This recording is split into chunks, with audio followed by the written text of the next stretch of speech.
Brjng Her Back is about the story of after their father dies, Andy and Piper must gain a new foster home, a new sibling, but not everything about her is as it seems.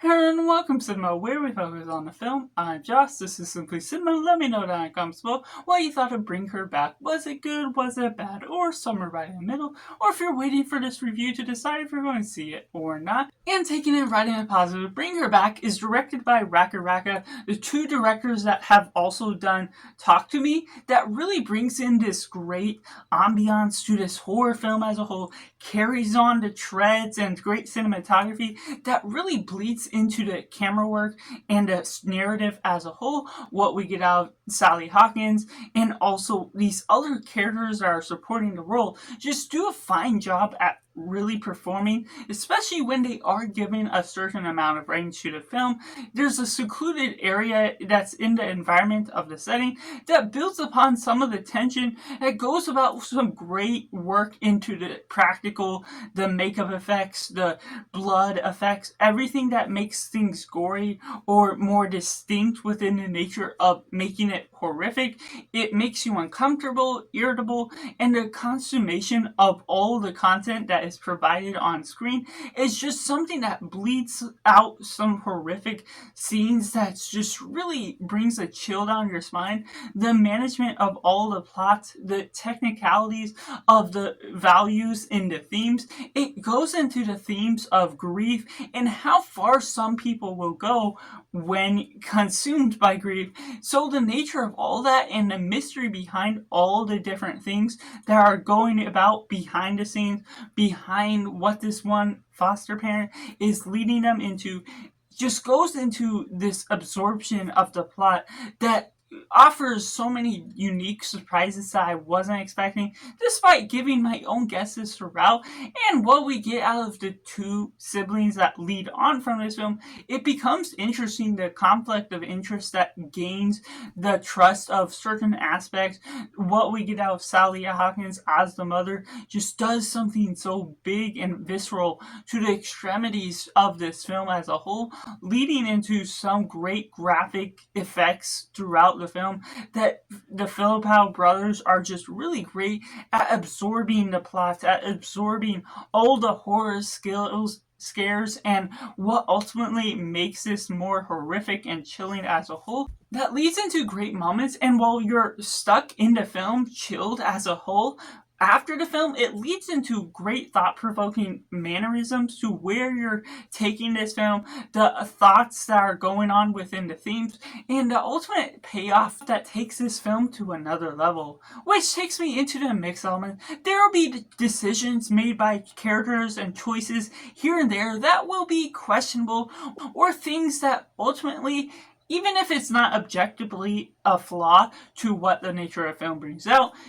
for me, and I've heard for others, there's been things here and there that can be jarring in the tone of where it's taking the film. While the film may flow consistently, you're not always going to be agreeing or loving the choices made in order to make this plot come to life, which does brings about certain aspects of the characters where you're being led on to believe these things will all come to fruition, and the alteration to certain characters becoming strong and bold with some of his choices will be the turning point to some people, whether they ultimately loved what's taken on. And the duration of the film can be a little bit too long, even if it's not over 2 hours. There's certain scenes that feel a bit extra that don't necessarily build upon what we're gaining from the plot or gaining from the characters as a whole, which takes me into the negatives.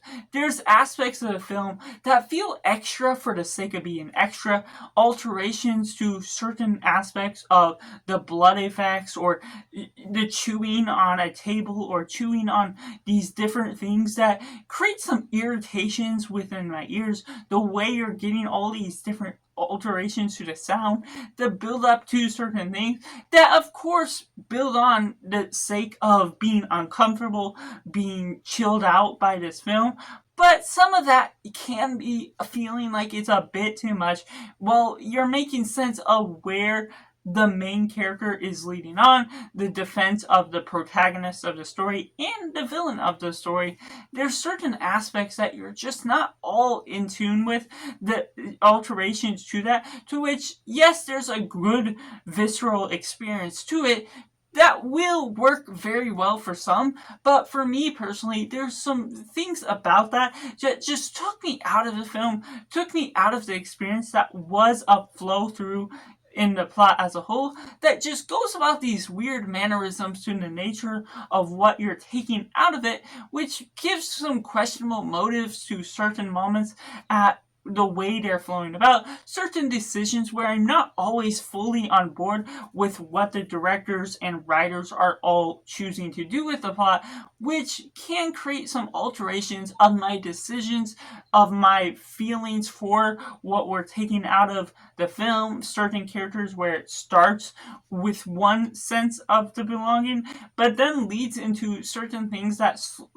quickly transforms the plot into something else, and there's an alteration to the setting as a whole that feels like we're confined to this one area, but it feels like it needs room and area to breathe. Obviously, there is a limitation that's based on the plot for certain characters, but even the few times we do go about outside those bounds, it doesn't feel like enough to change the pace of what we're taking from the film as a whole. So some of the look of the film and what we're taking out of the setting just feels confined without necessarily making you feel trapped within all the right motives to what they're directing this film as a whole. So that's just my personal review for Brjng Her Back, which I have to rate a simply 7 out of 10. Let me know in the comments below what you thought of Brjng Her Back. Was it good? Was it bad? Or somewhere right in the middle? Let me know all your thoughts, and make sure to like this video if you enjoy it. Subscribe if you haven't already to join in film culture community where we talk about the love of cinema as a whole. So that's just all, and make sure to do yourself a favor and go watch a movie.